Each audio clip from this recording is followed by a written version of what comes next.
이 시간은 박영돈 교수의 이렇게 근래에 나온 그 책이죠. 주기도문을 설교한 밥심으로 사는 나라에 대해서 한번 살펴보도록 하겠습니다. 제가 이 박영돈 교수님의 이 설교집을 말한다고 해서 설교 그 자체에 대해서 평을 하거나 그러려고 생각하지는 않습니다. 설교는 누구나 다 이렇게 목회자로서는 배운 신학과 또 성경에 또 근거해서 설교할 수 있는 거죠. 그러나 그 설교를 하는 설교자가 어떤 신학적인 사상을 가지고 있는가, 이것이 굉장히 중요한 것입니다.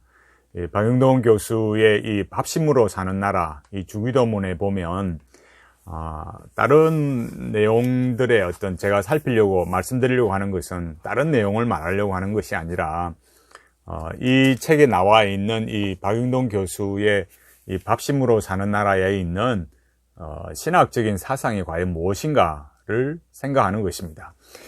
여기 이 책에는 무엇보다도 칼바르트를 인용하는 게 많습니다. 제가 특히 57페이지 보면은 이 칼바르트의 그 신학을 이렇게 영향을 받아서 말하고 있습니다. 소제목이 우리의 호출에 응하시는 아버지입니다.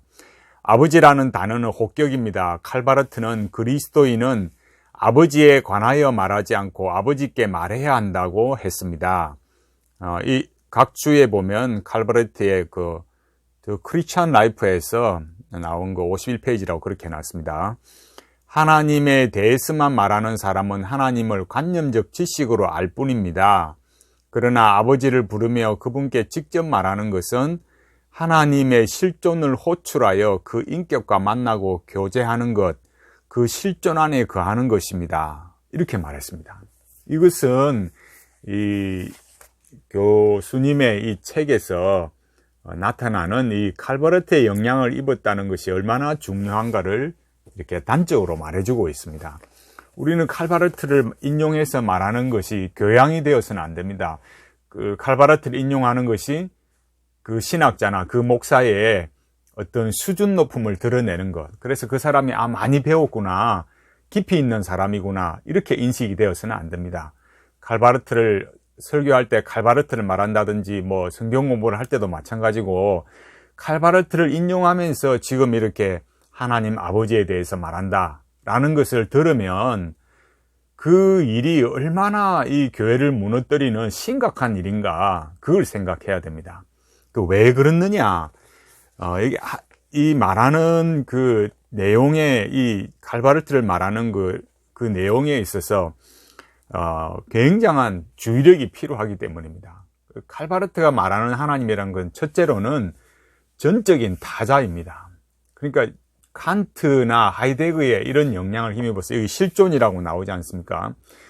그런 그 영향을 힘입어서 이런 단어가 형성이 된 건데, 바르트가 말하는 신이라는 것은 그 숨어 있는 신이죠. 그러니까 칸트처럼 이렇게 분명하게 칸트가 말했죠. 물 자체라고 말했듯이 인식할 수 없는 그런 신을 말하는 거예요. 그래서 이런 신이라는 것은 우리는 분명히 기독교 신앙에서는 명확한 믿음이지 않습니까? 하나님이 이렇게 멀리 이렇게 숨어 계시고, 우리 인간으로서는 다가갈 수 없는 그런 하나님이 아니라, 그렇다고 해서 우리가 이렇게 애쓰면 다가갈 수, 이런 뜻이 아니라, 하나님을 우리가 이렇게 감을 알아차릴 수 없고, 이런 실존주의자들이나 또 칸트나 이런 사람이 말한 것처럼 이렇게 신을 알 수 없다는 그런 불가지론에 기초한 것이 아니거든요. 그래서 여기 칼바르트가 말하는 신이라는 것은 인식할 수 없는 거고, 여기서 말하는 박영돈 교수님이 말했던 하나님의 실존을 호출한다, 그 인격과 만나고 교제하는 것이다. 이게 참 말은 멋있어 보이고 그 실존 안에 거하는 것이 이게 멋있어 보이는 말 같지만, 이 말은 사실은 굉장한 이 기독교의 신앙과 배치되는 것입니다. 우리 아버지 하나님은 현존하시는 하나님이 아니라 상존하시는 하나님이에요. 그러니까 우리 하나님은 늘 우리와 함께하고 계시고 우리를 성령님의 역사 가운데 늘 말씀의 감동과 감화를 주셔서 우리를 인도해 가시고 또 예수 그리스도께서는 우리를 위하여 중보하시는 그런 늘 우리와 함께 하시는 상존하시는 하나님이죠. 현존한다는 것은 이 하이데거에서 나온 개념이죠. 그래서 그 현존하는 관점에서의 그 신이라는 것은 숨어있는 신이에요. 전적인 신. 그러니까 인간으로서는 저 신을 이렇게 알아차릴 수 없고 인간의 이런 실존적인 도약으로 만날 수 있는 그런 신인 거죠. 그래서 여기 누굽니까? 박영동 교수님이 말하는 이런 신이라는 것은, 그러니까 하나님의 실존을 호출한다라는 것은 늘 우리와 상존하시는 그런 하나님이 아니고 이런 실존적 도약으로 만날 수 있는 그런 하나님을 말하는 거예요. 인격과 만나고 교제하는데 멋있어 보이지만은 그렇지 않은 거예요.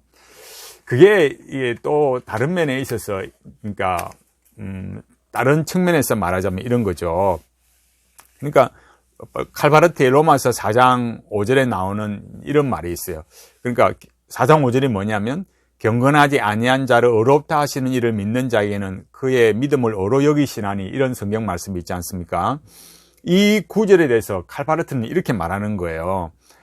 아브라함은 모든 다른 사람과 같이 부정 아래 있었다. 그가 자기의 처지를 깨닫고 위기를 느낀 사실, 위기에서 그가 하나님을 두려워한 사실, 그가 하나님의 부정적 말씀을 듣고 그것을 자기의 긍정으로 받는 사실이 그의 신앙이다. 이렇게 말했어요.